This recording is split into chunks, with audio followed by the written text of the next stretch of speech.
રાજ્યમાં છેલ્લા 48 કલાકની અંદર કમોસમી વરસાદ લગભગ 118 તાલુકાઓમાં અડધા ઇંચથી લઈ અને 3 ઇંચ સુધીનો વરસાદ થયો છે। આ કમોસમી વરસાદના કારણે રાજ્યમાં ઉનાળુ પાકની અંદર બાજરો છે, તલ છે, મગ છે, મકાઈ છે સહિતના પાકો તથા બાગાયતી પાકોની અંદર કેરી છે, કેળા છે, ચીકુ છે, જામફળ છે, લીંબુ છે સહિતના બાગાયતી પાકોમાં ખૂબ મોટું નુકસાન થયું છે। રાજ્ય સરકારને આજે કિસાન કોંગ્રેસ દ્વારા પત્ર લખીને માંગ કરવામાં આવી છે કે છેલ્લા 1.5 વર્ષની અંદર રાજ્યના ખેડૂતોએ અતિવૃષ્ટિનો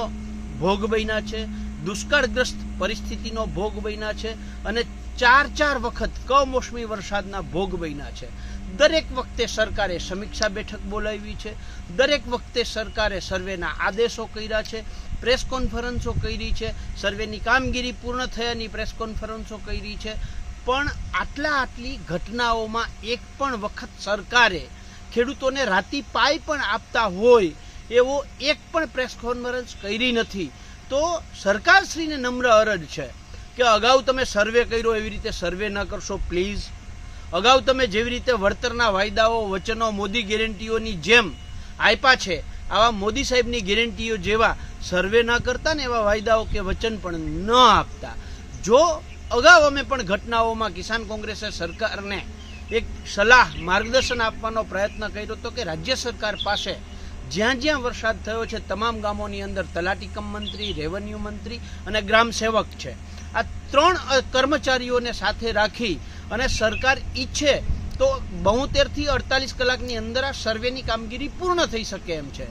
તેની જગ્યાએ છેલ્લા અનુભવો જે રહ્યા છે એમાં સરકારે 5-6 દિવસે આદેશ કરે, 2-3 દિવસ પછી જિલ્લા તંત્ર જાગે, સર્વે સમિતિઓ બનાવે, સર્વે સમિતિઓ 5-7 દિવસ કામ કરે એટલે 10-12 દિવસે સર્વે થાય। હવે 10-12 દિવસે જ્યારે સર્વે થાય ત્યારે ખેડૂતોએ બગડેલો પાક છે ખેતરમાંથી કાઢી લીધો એટલે સાચો સર્વેનું આંકલન આવે નહીં। એટલે કિસાન કોંગ્રેસની માંગ છે એક પહેલી મોદી ગેરંટીઓની જેમ વાયદાઓ વચનોની ભરમાર ન કરતા